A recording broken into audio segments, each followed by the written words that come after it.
ಸಜ್ಜನ ಬಂಧುಗಳೇ, ನೊಂದ ಮನಸ್ಸಿಗೆ ಸಂಜೀವಿನಿಯಾಗಿರುವ ಈ ಧ್ವನಿಗೆ ನಿಮ್ಮದೊಂದು ಲೈಕ್ ಇರಲಿ.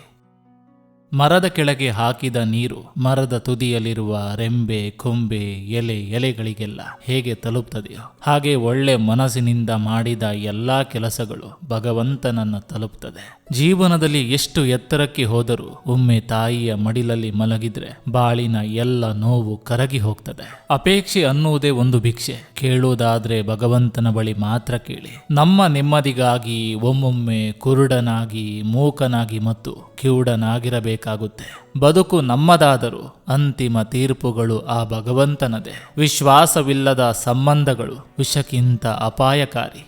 ಎಚ್ಚರ. ನೆತ್ತಿಗೆ ಅಹಂ ಏರಿದ್ರೆ ಜ್ಞಾನ ವಿದಾಯ ಹೇಳ್ತದೆ. ನೆತ್ತಿಗೆ ಜ್ಞಾನ ಏರಿದ್ರೆ ಸರ್ವಸ್ವದಲ್ಲಿಯೂ ಸಾಧನೆ ಆಗ್ತದೆ. ಜ್ಞಾನ ಏರಬೇಕೇ ಹೊರತು ಅಹಂ ಅಲ್ಲ.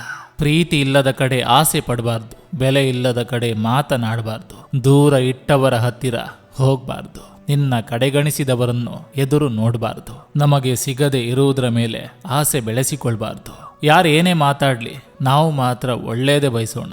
ಪ್ರಪಂಚ ನೀ ಹೇಗೆ ಇದ್ದರೂ ದೂಷಿಸ್ತದೆ. ಶ್ರೀರಾಮನಂತಿದ್ದರು, ಸತ್ಯ ಹರಿಶ್ಚಂದ್ರನಂತಾದ್ರು. ಆದ್ದರಿಂದ ಲೋಕ ಮೆಚ್ಚಿಸುವ ಹುಚ್ಚು ಬೇಡ. ಸದಾಕಾಲ ನೀನಾಗಿರು. ಯಾರೋ ಕೈ ಮುಗಿದ ಮಾತ್ರಕ್ಕೆ ನಾವೇ ದೊಡ್ಡವರೆಂದು ಭಾವಿಸುವುದು ದಡ್ಡತನ. ಅದು ಕೈ ಮುಗಿದವನ ದೊಡ್ಡತನ. ಎಲ್ಲರಿಗೂ ಗೌರವ ಕೊಡುವುದು ನಮ್ಮ ಒಳ್ಳೆತನ. ಅದೆಷ್ಟೇ ದೇವರ ಜೊತೆ ಮುನಿಸಿಕೊಂಡರು, ಕಷ್ಟ ಬಂದಾಗ ಮೊದಲು ನೆನಪಾಗೋದು ದೇವರು. ಕಷ್ಟಗಳ ಕೊಡುವ ಸೂತ್ರಧಾರಿಯೂ ಅವನೇ. ಕಷ್ಟಗಳ ಎದುರಿಸಲು ಜೊತೆಗಿರುವ ಪಾತ್ರಧಾರಿಯೂ ಅವನೇ. ಜೀವನದಲ್ಲಿ ನಮಗೆ ಅರ್ಥ ಮಾಡಿಸುವವರು ಸಿಗುತ್ತಾರೆ ವಿನ ನಮ್ಮನ್ನು ಅರ್ಥ ಮಾಡಿಕೊಳ್ಳುವವರು ಸಿಗೋದು ತುಂಬಾ ವಿರಳ.